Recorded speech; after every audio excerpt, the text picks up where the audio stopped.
Good day and greetings from the Great White North. My name is Prickly Poo and welcome to day 243 of a year of change.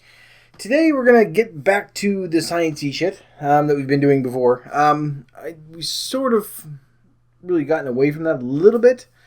Just where our focus has been, then we took a couple of weeks off and everything else. I'm actually about a week behind on this, though. Last week to the day actually, there was a report that was released by the CDC, and basically, we'll sort of do a little bit of a history lesson at first. About 15 years ago, they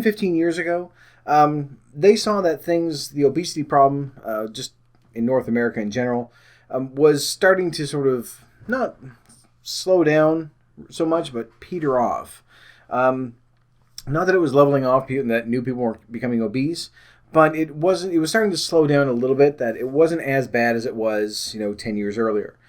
So they thought, things are working. They had, there was a lot more awareness out there about diet and exercise. Then later on down the road, we had Michelle Obama's Let's Move movement that was going on. So there's a lot more in sort of in the public eye for things like exercise and proper diet and everything else.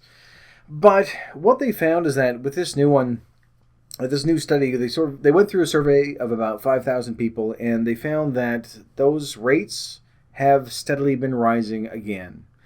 They did sort of slow down a little bit and level off for a short period of time, but over the long term, things are still going up. So it's gone from around 28% in 2000 to about 37% of people that are obese now.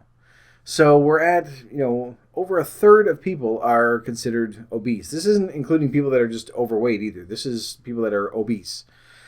So the problem is, they're sort of looking at it and saying, well, everyone was much more aware of it. People started eating healthier and they started exercising. But I think this sort of shows how hard it is to maintain this lifestyle. Not that it's impossible. People have done it. We've been doing it, and we're, continually improving as we go. But it takes a lot of motivation to get there. We're hardwired to crave, high sugar, high carb, high salt, high fat foods. It's just that it's in our nature. You've got 500,000 years of evolution to try to fight through that. So, trying to change everything that way over the long term for a large number of people is going to be difficult. And I think it does show that it's not just a simple matter of a third of the people just going, it's too hard, I can't do it. I'm sure, we all know what it's like trying to lose that weight and how much we hate just carrying around the bulk, how we feel just mentally and physically. And when you really, really strive hard to do that, and it is difficult. And I don't really like to sort of, shit on food companies and things like that, because it's still our fault. The way that we are, it's still a matter of us saying, no, we need to control our eating. We need to exercise more. We need to eat healthier. We need to eat healthier. We need to, eat less than we generally do. So there are a number of things that sort of add to that, but there are contributing factors to it. And part of that is that just the diet that surrounds us is just all high fat, high sugar, high salt. Everything tastes so good. It's cheap, it's plentiful, and it's really tough to try to fight that. A few days ago, it's not one that I actually follow. I don't follow food companies and stuff like that, but it was on Twitter. They have they'll promote things like games or food or something like that. I always tend to get games and food for some reason.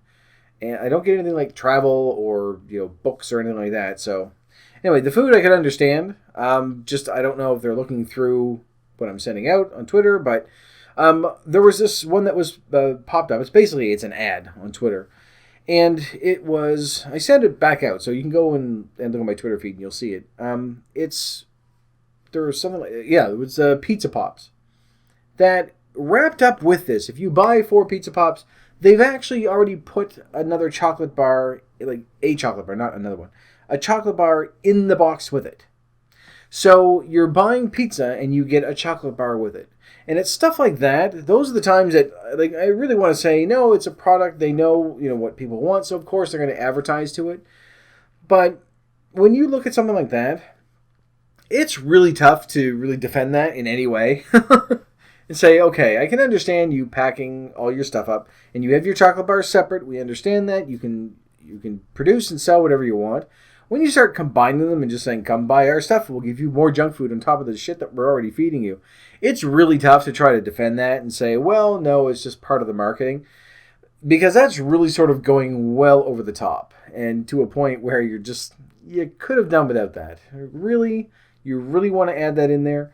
So it's something that sort of stood out. Not to, vilify them, but really, when you look at something like that, like it's a great marketing ploy, obviously, because you're gonna probably end up going to that one because you think, I get a free chocolate bar with my pizza. So yes, I mean, obviously it works, but God, it is really tough to go, yeah, they're not an evil corporation when they do shit like that. So anyway, getting back to what we're talking about, the CDC released this report, and it goes through all the different numbers showing, in general, women have a higher instance of obesity than men.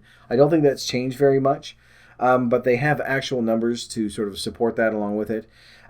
There are a few things in there as well that when you look at the socioeconomic status of the various groups, you can see that, what would you call it? The richer people, I guess you would say. Richer people don't have as many instances of it as poor people do. So when you're looking, I mean, and we've seen this before. There's been a couple of documentaries that have been like that. We've seen that in. We've seen some studies like this before as well. That because the food, I mean, it's in general, it's much cheaper to just eat shit because it's so cheap to produce. So yes, you can buy a box of cakes for $3, or you can get a pound and a half of apples. So, and I mean, if you had the choice, even if they're the exact same price and the exact same amount of food, we're more inclined to go towards the cakes than anything else. So it is really, really tough. And I mean, we've had some success in getting through that. I think part of it is that we haven't said, no, you aren't allowed to have those cakes anymore. But where we are limiting our calories, it's a matter of going, do I want a little thing for 500 calories or a big thing for 200 calories? So, I mean, we've been able to make those distinctions and make the proper decisions that way. We're looking at healthier eating and things like that, and we've sort of been looking at cutting down our sugar in general anyway. But we haven't really cut anything out, so those things are still available to us. So I think that might be part of the success as well. Not just that we can say, well, I can have it whenever I want, but I mean, maybe that is actually what it is, where I can have it whenever I want. So it's not the same as someone saying you can't have it, and then just had a defiance going, well, I'm going to have it now anyway, even if I don't want it. You can't tell me what to do. You're not my real dad. So, or mom, if you have mommy issues instead of daddy issues. But I think it's because we've kept things open that, yeah, we know we're going to have some bad days here and there, but we've been looking at this over the long term, and I think that's where our success has come from. Because, I mean, when you look at, there are some people that we've seen, even other YouTubers that we put up on the channel that are just, they've lost there's, how much, I think he's actually lost more than twice what I have. If you go look at Obese Undone, he's lost twice what I have, and he's only been doing this for about 5 or 6 months. So, and there are people that are like that have, shed a lot more weight, much, much quicker. And they'll probably keep it off. I mean, I'm not saying that they won't. I'm just saying that for what we're doing, it's been working. And over the long term, we can look and say, okay, my goal, ideally, my goal is a year. But realistically speaking, I think my goal is probably going to be, 2 years from the time that I started. So we have that. So if we have little stumbles along the way, it's okay. It's, it's not going to really affect us because we're looking so far ahead. But in general, I think with the general population, when they're saying, well, I need to lose weight, generally speaking, we want to lose the weight now. We need to lose 30 pounds in 30 days. Or, well, I need to get this off by summer. Or I need to be able to go to, the wedding. Or I need to be, have the weight off by Christmas. There's a goal that way that sort of pushes us to try to get this done quickly. And unfortunately, even if we do it, we haven't had the time to actually adapt and change properly. So that's, I think, why we tend to go back. And I'm not sure if this is, a contributing factor to the report that they sent out, of people losing weight and then gaining and losing and gaining and then gradually, gaining more and more. I think it's just sort of an overall survey that they did of these 5,000 people and said, okay, we need to find out, where you sit within overweight or obesity or wherever it is. But I think there are a lot of different things. There are a lot of contributing factors to why we are the way that we are. I mean, in the long run, our behavior really sort of is the top. Is the top? Is the what am I looking for? Help! Help! It's really, I guess, the crux of the matter. I would say that. Just our behavior is what determines really why we are the way that we are. We can blame food companies. We can blame, our surroundings. We can blame our socioeconomic status. There's a lot of stuff in there, and obviously it has validity to it. We can look at it and say, yes, it's a contributing factor to everything. But at the end of the day, when we look at it and say, you know what, prime example, last weekend, it was over 6 hours, but I didn't need to eat 3 donuts.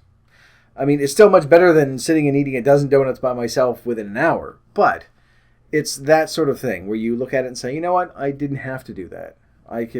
We can control it. We have the willpower. It's very, very difficult. No one's saying that it isn't. It's a fight. If it wasn't, then we'd all be thin. But I think it's just interesting to look at this. I'm sort of getting ahead of myself here. It's interesting to just sort of look at the report and show that, although it is increasing, the different things that can actually contribute to that. So I'm sort of all over the place on this one. Sorry. I'm a week behind, so now I'm trying to catch up, and then it got turned into something else, and now we're pointing the finger and trying to find someone to blame. But it's not that. It's not to say, well, it's because of food companies. It's because food is cheaper when it's junk food and all the other stuff. They are contributing factors, but it's not something that we can blame. I guess we'll make that distinction between contributing factor and blame. So we'll go from there. But I thought it was very interesting, actually, that things have sort of gone up, and I just think that overall, it shows that this is a shared struggle. It's not just us that's going through this. I mean, the majority of the country is. And I think that there are a lot of people out there. In general, I think that humans we're wired to crave those foods. And I don't think that it's something as simple as the thin people that just say, oh, well, I can eat whatever I want. We'll actually look at that tomorrow. But people that are saying I can eat whatever I want and I never seem to gain weight. Well, if you actually look at what they're eating and what we eat and what they do and what we do, there is a difference there. So, there are going to be some anomalies here and there, but I think in general, it's just a matter of, the human race is pretty much wired just to, I keep saying that term, I know, it's weird. Just when you look at, I want to say evolutionarily, and that's not even a word. When you just look at how we're designed.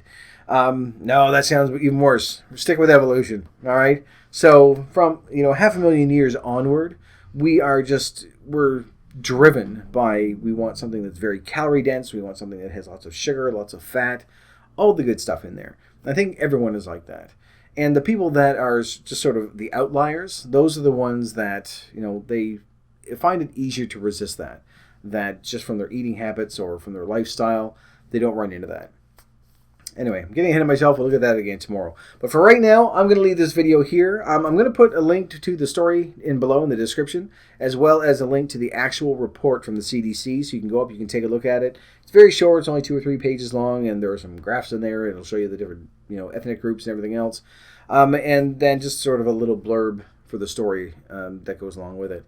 But it's just sort of interesting. It's not great news, obviously. It feels like, we thought we were making progress in general, society-wise, and then we just realized, no, it's just been creeping up and up and up. It's just been creeping up slower than we thought it was. So it's not great, but, neither are those companies. So nice to know that we aren't alone in this, that it's not just us. We aren't the weird ones. We are the majority of people.